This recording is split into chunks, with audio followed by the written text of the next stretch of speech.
مسلمہ کذاب نے نبی اکرم صلی اللہ علیہ وسلم کو خط لکھا، میرے ساتھ ایک معاہدہ کر لیں۔ جب تک آپ حیات ظاہری میں ہیں آپ نبی ہیں صلی اللہ علیہ وسلم، جب آپ کا وصال ہو جائے تو میں نبی، یا یہ معاہدہ کر لیں آدھے عرب کے آپ نبی، آدھے عرب کا میں نبی، معاذ اللہ۔ اس کے خط پر نبی صلی اللہ علیہ وسلم نے جواب میں لکھا، میں تو اللہ کا رسول ہوں جبکہ تو کذاب ہے، جھوٹا ہے۔ جب نبی پاک صلی اللہ علیہ وسلم نے خط میں کذاب لکھا تو فرمانے لگے، کون لے کے جائے گا یہ خط اس کذاب کے دربار میں؟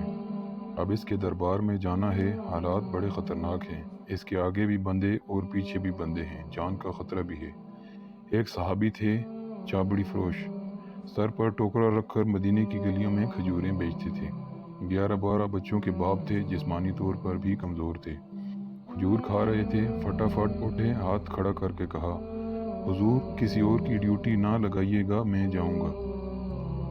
جب یہ الفاظ جلد بازی میں کہے تو ان کے منہ سے کھجور کے ٹکڑے مجلس میں بیٹھے صحابہ کے چہروں پر گرے۔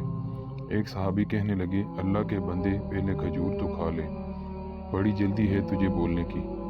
مسکرا کر کہنے لگے، اگر کھاتے کھاتے ڈیوٹی کسی اور کی لگ گئی تو کیا کروں گا، مجھے جلدی ہے۔ اللہ اکبر۔ حضور صلی اللہ علیہ وسلم نے اپنا نیزہ دیا، گھوڑا دیا اور فرمایا، ذرا ڈٹ کے جانا اس کذاب کے گھر۔ وہ صحابی عقیدت سے نظریں جھکا کر کہنے لگے، محبوب خدا آپ فکر ہی نہ کریں۔ صحابہ کہتے ہیں وہ اس طرح نکلا جیسے کوئی جرنیل نکلتا ہے، اس کا انداز ہی بدل گیا، اس کے طور طریقے بدل گئے، وہ یوں نکلے جیسے کوئی بڑا دلیر آدمی جاتا ہے۔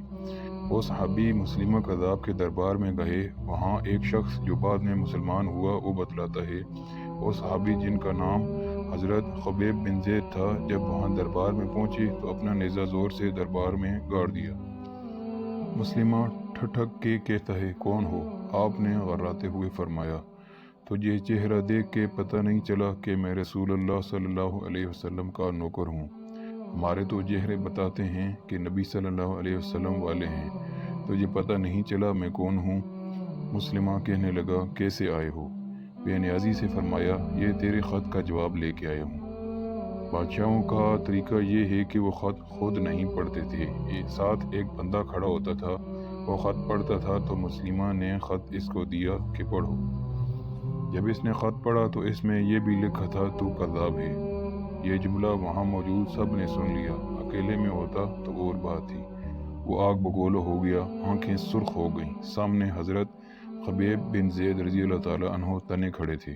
غصے سے تلوار لے کے اٹھا اور کہنے لگا، تیرے نبی نے مجھے کذاب کہا ہے، تیرا کیا خیال ہے؟ حضرت خبیب بن زید مسکرا کر فرمانے لگے، خیال والی بات ہی کوئی نہیں، جیسے میرا نبی کذاب کہے وہ کذاب ہوتا ہے، تو 7 سمندر کا پانی بھی بہا دے تو بھی تیرا جھوٹ نہیں دھل سکتا۔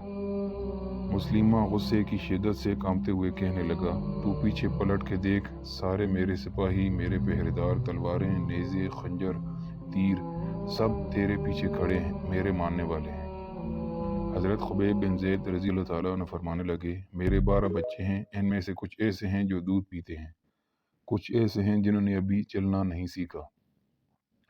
میں جب رسول اللہ صلی اللہ علیہ وسلم کا پیغام لے کے نکلا تھا تو میں نے پلٹ کے بچے نہیں دیکھے، تو تیرے پہرے دار کیسے دیکھ لوں؟ جو جی میں آتا ہے کر، غلام محمد صلی اللہ علیہ وسلم جان دینے سے نہیں ڈرتے۔ مسلمہ نے زور سے تلوار ماری اور بازو کٹ کے گر گیا۔ کہنے لگے، اب بول، اب تیرا کیا خیال ہے؟ آپ فرمانے لگے، تو بڑا بے وقوف ہے، ہمیں آزماتا ہے، ہمیں تو بدر سے لے کے احد تک سب آزما چکے ہیں، تو ابھی بھی خیال پوچھتا ہے؟ میرا خیال وہی ہے جو میرے نبی صلی اللہ علیہ وسلم نے فرمایا۔ مسلمہ نے پھر تلوار ماری اور دوسرا ہاتھ کٹ گیا۔ کہنے لگا، میں تجھے قتل کر دوں گا، باز آ جا۔ آپ رضی اللہ تعالیٰ عنہ فرمانے لگے، تو بڑا نادان ہے، ان کو ڈراتا ہے جو فجر کی نماز پڑھ کر پہلی ہی دعا شہادت کی مانگتے ہیں، جو کرنا ہے کر لے۔ مسلمہ کذاب نے تلوار گردن پر رکھی، کہنے لگا، میں تیری گردن کاٹ دوں گا۔